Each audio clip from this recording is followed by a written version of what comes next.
hay liêng đáy à gì đấy gầm viên trống gầm viên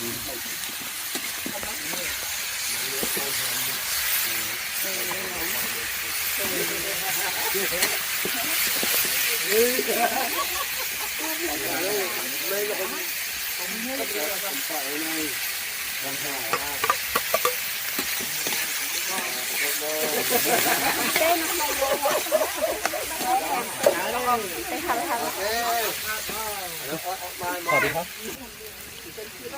Ôi, trám tích nhỏm chút. Làm mạnh nhanh đâu.